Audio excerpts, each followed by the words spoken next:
Hello everyone, আশা করি তোমরা সবাই খুব ভালো আছো। আমার নতুন একটি ভিডিওতে তোমাদের অনেক অনেক ওয়েলকাম। আজকে 19শে জ্যৈষ্ঠ লোকনাথ পুজো যাচ্ছে আজকে বাড়িতে। আজকে তো লোকনাথ পুজো, আমার মা বাড়িতে আজকে পুজো করে, তাই জন্যই যাচ্ছি। এখন সকালবেলা দেখো স্নান ফান সেরে চুলে শ্যাম্পু ট্যাম্পু করে পুরো রেডি, মাম্মাও রেডি, আমি একটু বাকি আছে যদিও, একটুখানি কমপ্লিট করে তারপর এখন বেরোবো। আমরা আমাদের বাড়িতে যাবো, আমার যাকে নিয়ে যাবো আজকে। তা তোমরা সাথে থাকো আর দেখতে থাকো আজকে সারাদিনের ভিডিও।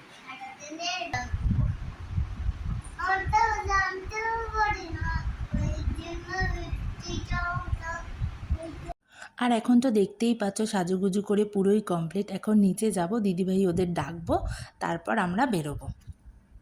সাজুগুজু কি আর করবো, আজকে যা বাইরে রোদের তাপ, সাজুগুজু বেশি করলে ঘেটে পুরো ঘর, তাও যেটুক না করলে না সেইটুকুই। তবে সাজটা কেমন হয়েছে সেটা কিন্তু বলো। দেখো এখন বেরিয়েও গেছি, টোটোতে উঠে পড়েছি। আমরা মামা বাড়ি যাচ্ছি। তোমরা সবাই যদি কেউ যেতে চাও আমাদের সাথে জয়েন করতে পারো। টোটোতে যা ঝাঁকনি আর এখন দেখো এসে পড়েছি বাড়িতে। আগে আমরা আসলাম, পরে ওর পাপা আসবে কাকিমুনিকে নিয়ে, কারণ আজকে আমার কাকি শাশুড়ি আসবে ওর পাপার সাথে। কাকিমুনির ঘরের সমস্ত কাজকর্ম সেরে রেখে তারপরে আসছে ওরা দুজনে একটু পরে। আর এই দেখো বাড়িতে ঢুকে কাজে হাত লাগিয়ে ফেলেছি। কতক্ষণে যে ড্রেসটা ছাড়বো মানে কি বলবো, এত গরম লাগছিল রোদের মধ্যে দিয়ে আসার পরে। ড্রেসটা ছেড়ে এখন মনে হয় শান্তি। তারপরে এসেই বসে পড়েছি এই পনির কাটতে। আর আমার মাম্মাকে দেখো বলছে কিনা ও কাটবে, ও কি পারে, কি আর করবে। এখন বলছে তাহলে মা তোমার হাতটা আমি ধরে রাখি, তুমি কাটো, তোমার হাতটা ধরে রাখলেই হবে। ওই জন্য ও আমার হাত ধরতে চাইছে। আর এখানে দেখো যাকে দেখতে পাচ্ছ এটা হচ্ছে আমার মায়ের বান্ধবী। আর এই কাকিমার বর মানে কাকু হচ্ছে আমার বাবার বন্ধু, আর কাকিমার যে মেয়ে ও হচ্ছে আমার বান্ধবী, ক্লাসমেট। আমরা একই স্কুলে পড়তাম, একই ক্লাসে।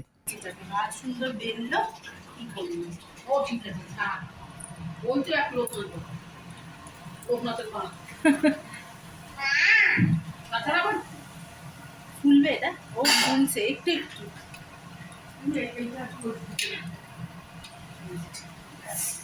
আর এখন দেখো কাকিমা ময়দাটা মেখে দেওয়ার পর এক এক করে লুচিগুলো আমি ভেজে নিচ্ছি।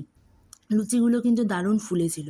কাকিমা মেখেছিল ময়দাটা খুব সুন্দর। দেখবে লুচির ময়দা যদি ভালো মাখা হয় তাহলে লুচিও সুন্দর ফোলে, কিন্তু শেষের দিকে না কয়েকটা ফোলেনি, হয়তো তেলটা শেষ হয়ে এসেছিল বলে তাই হবে। আর এখন চলে আসলাম ছাদে। ছাদে আমাদের অনেক গাছ আছে, সেগুলো তোমাদের অন্য সময় ঘুরে দেখাবো। তেজপাতা গাছ, আর এখান থেকে এখন নেব পাতা। এই পাতা দিয়ে না, কাঁচা পাতা যদিও, কিন্তু সেন্ট আরও বেশি সুন্দর হয় ওই শুকনো পাতাগুলোর থেকে। কারোর বাড়িতে যদি থাকে করে দেখবে কখনো, খুব সুন্দর সেন্টটা আসে। ও মা কত ফুল, কি এগুলো কি গাছ, ভেন্ডি গাছ মানে? হ্যাঁ, এই যে ছোট্ট ভেন্ডি হয়েছে, এই যে এই যে ছোট্ট ছোট্ট ভেন্ডি হয়েছে, ওটা বেগুন গাছ। আর কি হয়েছে মা, জবাটা নেয়নি বাবা, সাদা জবা একটা হয়ে আছে, জবাটা নিয়ে যাই নিচে। গোলাপ হয়েছে, শুকিয়ে যাবে গরমে ছোট ছোট। ও মা আবার টবের মধ্যে দেখ পুঁই শাক বেরিয়েছে, আবার কলা গাছ। যাদের বাড়িতে গাছ আছে তারা নিশ্চয়ই জানো যে গাছ কতটা ভালোবাসার জায়গা। আর আমার বাবা না এদেরকে নিজে হাতে যত্ন করে, বাবা এদেরকে ভীষণ ভালোবাসে। বলতে পারো আমার বাবার প্রাণ এরা। আমার বাবা জানো তো আমাদেরকেও ধরতে দেয় না, ধরলে না ভীষণ বকাবকি করে। আর এই ছাদ বাগানটা আমার বাবা নিজে হাতে সাজিয়েছে। কোথা থেকে যে কত গাছ মানে খুঁজে খুঁজে কিনে নিয়ে আসে তোমাদের আর কি বলবো। আর এদিকে দেখো এখন নিচেও চলে এসছে। নিচে আসার পরে এসে দেখছি মার এই পনিরটা নামানো হয়ে গেছে। আর মায়ের হাতে ব্যথা বলে পোলাওয়ের চালটা বললো আমাকে একটু নেড়ে চেড়ে দিতে।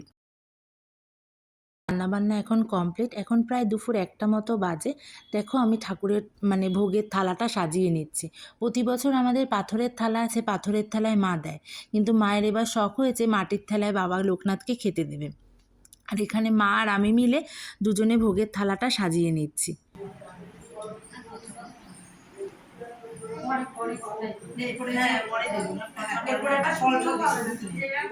এর মধ্যে ফল দিবি, সব দিবি। হ্যাঁ, পায়েসের বাটিটা দাও, পায়েসের বাটিটা চাটনি, চাটনিটা পাঁচ দিক দিয়ে দে।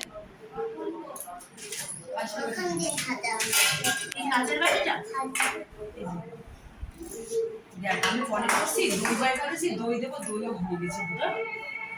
শরীরে আসলে ভোগের থালা সাজানো পুরো কমপ্লিট। এখন নিয়ে যাচ্ছি ঠাকুর ঘরে বাবা লোকনাথের সামনে দেব বলে। রান্না বান্না কমপ্লিট করে চলে আসলাম এখন ঠাকুর ঘরে। যদিও মাঝখানে একবার এসে ঠাকুরের ফল টলগুলো কেটে রেখে গেছিলাম, ঠাকুরকে সাজিয়ে টাজিয়ে রেখে গেছিলাম।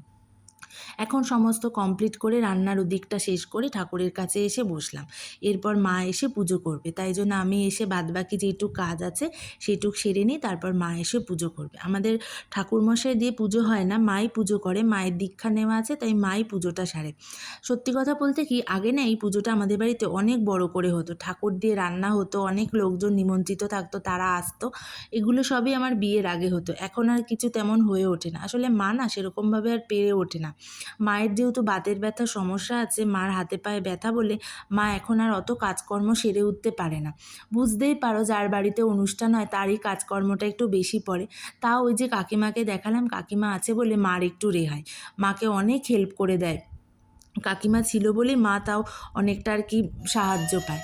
আমার মাকে দেখেই হয়তো অনেকে বুঝতে পারছো যে চেয়ারে বসে পুজো করছে।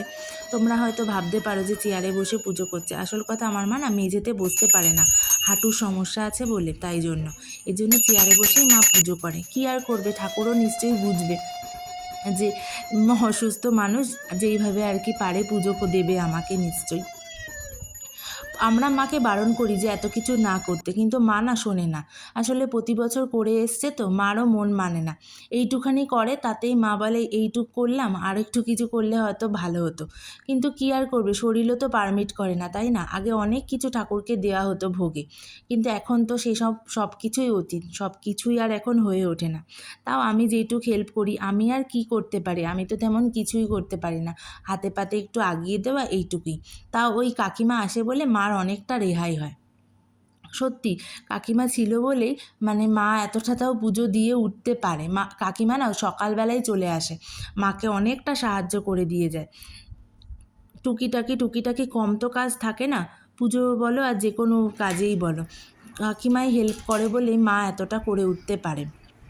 মা তো প্রথম কথা, মা তো নিচে বসে কোনো কাজ করতে পারে না, দাঁড়িয়ে দাঁড়িয়ে মার পক্ষে যেইটুক কাজ হয় সেটুকুই করতে পারে। আর সত্যি কথা বলতে কি বলো তো, দেখবে নিচে বসে কাজ করতে যেই মজাটা না, দাঁড়িয়ে দাঁড়িয়ে কাজ করে না সেরকম হয় না। কিন্তু কি আর করা যাবে, মানুষের তো শরীর বুঝেই সব কিছু, তাই না? আর এদিকে দেখো পুজো টুজো শেষ হয়ে গেছে, সব কিছু কমপ্লিট, আর এখন আমরা বসে পড়েছি সবাই মিলে খেতে। যে কেউ সেরকম আসেনি, আমরাই শুধু কাকিমুনি আসবে বলেছিলাম তোমাদেরকে, কাকিমুনি এসছে। যদিও আমার শাশুড়ি আজকে আসেনি, আমার শাশুড়ির একটা জায়গায় যাওয়ার কথা ছিল বলে শাশুড়ি আর আসতে পারেনি। বিকেলবেলায় মা আমার শ্বশুরবাড়িতে সবার জন্য প্রসাদ পাঠিয়ে দিয়েছিল। আর আমাদের খাওয়া দাওয়া তো এরকম চলতেই থাকবে, গল্পগুজব করতে করতে, বাড়িতে লোকজন এলে যা হয় আর কি।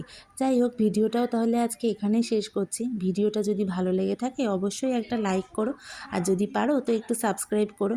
আর একটা কথা, আমাদের বাড়ির লোকনাথ পুজোটা তোমাদের যদি ভালো লেগে থাকে অবশ্যই কমেন্ট করে জানিও, তোমাদের কমেন্টের আশায় থাকবো। আর তোমরাও ভালো থেকো, সুস্থ থেকো।